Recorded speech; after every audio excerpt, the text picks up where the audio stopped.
Welcome to episode 16 of the DPF Doctor TV. It's our weekly roundup of what's been happening here at the network and to answer a few commonly asked questions regarding DPFs. My name's Darren Darling. I'm the founder member of the DPF Doctor network and the owner of Energy Tuning up in Ashington. Also head of training and technical support for the DPF Doctor network.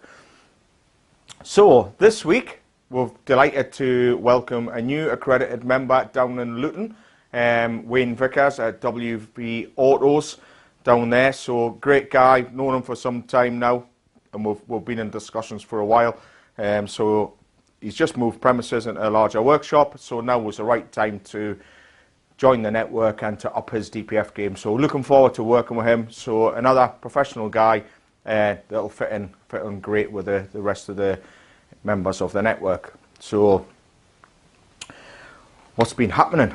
So it's good to have a training day back on my own workshop this weekend. So we've been all over in recent months. So a bit of a smaller one, but it was great. A little bit more time for some one-on-one stuff with the guys. So really appreciate the people that took that time out for their own personal development, because that's a big part of what we do here at the network. It's it's all about pushing yourself, continually learning, taking time out of your own time to be better at the job, which means you offer a better service to your customers. So, which leads me on to one of our questions of the week. It's been a bit of a strange week here in our own workshop, where we've had two sort of extremes when talking to customers. But something cropped up yesterday. Two customers rang up, and again we keep referring back to this, the loaded question, how much for a DPF clean? Now, we explained the only way we will work is to carry out our own assessment, so we can understand why the DPF has failed, so that it can be addressed and fixed properly, because there's no point cleaning DPFs without working out the reason why they've went wrong, and that the multitude of different reasons, so we only work off our own assessment, which we generally spend around an hour going through everything on the vehicle to get a clear picture of what's been going on. Now, what it boiled back to, a couple of customers as well, I've already had the diagnostics tool plugged in, and diagnostic specialists will sometimes cringe at that statement, because that's only a very small part of the diagnostics assessment, is reading fault codes. That may well lead you down, it'll show you which path you're going down, but if you start reading fault codes and changing parts or assuming a DPF is blocked, then you would just be wasting the customer's money. So a good way to describe it was, we had these two customers on one hand, and we received two great reviews from two customers on the same day as it happened, both owners of Toyota RAV4s.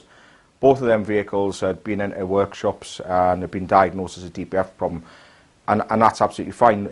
The first one was referred straight to us. It's a good trade customer of ours, and they don't get involved in DPF problems because they understand that there is sometimes a few hidden extras in there. So they don't waste any money.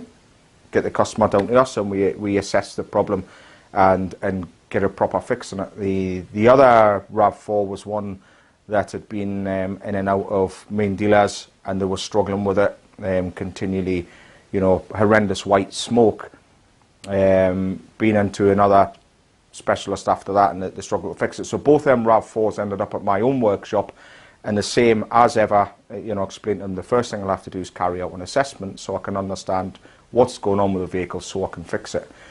Both them RAV4s were fixed without the need of a DPF clean. So going back to the two other customers, that they just wanted the DPF cleaned without, our specialist knowledge to assess the problem, we just won't do that, because I would have been cleaning them DPFs blind. Are all the sensors reading correctly? Is there an issue with software? Another job in my workshop today was a software issue, so that couldn't have been fixed by cleaning the DPF, So something that cropped up in the discussion with one of these customers was, they were a little bit disappointed with the garages that were struggling to fix the DPF. Don't be disappointed. It can be a little bit frustrating, but what came up in conversation was like going to the doctor. If you go to your GP is sort of like general repair garage, you know, and they're servicing. They're doing all sorts of different repairs, and you know, a lot of great guys out there, and you know, they don't have the in-depth knowledge in DPFs because they're not doing it day in, day out like us. Now, that's no disrespect, because there's jobs that they will be doing that I know nothing about, because we're not getting involved in that side of the job. So, you know, so that was a good way the customer described it to us, to say we were like being referred to the heart surgeon, where the garages were struggling. We eventually came to us. We understood what was happening. We worked out what went wrong, and we fixed the car, and we didn't need to clean the DPF at all, you know. So, you know, going back to the plugging in the diagnostics machine, if you went to your GP and you had a pain in your chest and he suspected a heart problem, the GP would not tell the heart surgeon how to fix your heart. That would clearly, you know, you might die, or, you know, it's the same sort of thing. You know, if the car's been referred to us because, you know, your normal repairer isn't sure or whatever, that's absolutely fine, but we must diagnose the problem ourselves. It's not plugging in a magic tool. There's no such thing.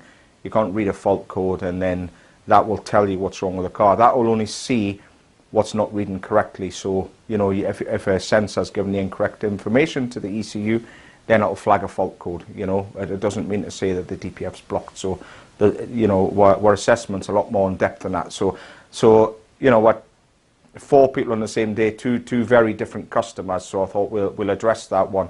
It's not a case of you know, can you quickly plug in the diagnostics tool and that'll tell us how to fix the car.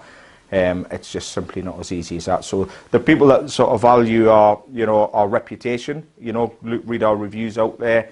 Our fix rate's very high, and it's there because we only work on our own diagnosis for that reason, you know. So we keep going back to that. But I quite like the fact that the customer referred us, you know, compared us to going to the GP and then being referred to like a heart specialist, you know. It is the same thing, you know. So you wouldn't ask her, you know, or you wouldn't go into the heart specialist with what you'd read on Google, how to fix your heart, you know. So, you know, put a bit of trust in us. We're here to do a good, thorough job. That's why we get good reviews and a good success rate, you know. So just thought we'd address that today. So hopefully that helps explain a little bit about why it's important that we need to do our own assessment, you know. So what else is going to be happening here at the network? We're going to be out on the road again soon. So we're always got lots and lots of inquiries coming in from workshops throughout the UK. So it's important for us that we speak to these workshops. We'll make sure that what we're looking for, that they're the right people for us, so that, you know, if our customers are going to any workshops on our network, that yes, they come for training, we need to make sure that they're the right people for us and that we're right for them as well, because, you know, we're looking for specific qualities in people. So we'll be out on the road again. We've got to be going around the Midlands in the next couple of weeks, and we'll also be heading down to the London area as well, so we can get in and speak to some workshops, and then hopefully if everyone's happy, then we may bring on some more good guys onto our network. So we're always looking at, you know, speaking to the right people, good quality garages that are investing time and making themselves better at the job as well is really, really important to us. Good customer service and a willingness to a thirst for knowledge, if you like, you know. So if you're in any areas, specifically, you know, in the Midlands or the Greater London area, get in touch. We can have a chat about it, and if you know, if we all tick each other's boxes, then we can come in and have a chat.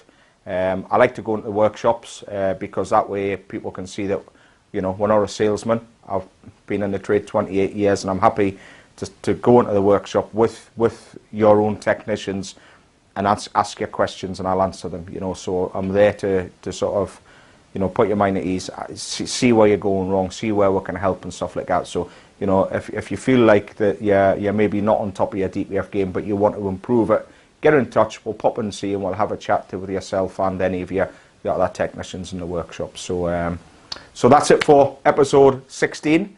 You know, hopefully we'll bring you another one out on our travels again soon if we're going to be dotted around the country. So so that's it. We'll see you back here for episode 17 next week. So thanks for watching, and we'll see you all next week.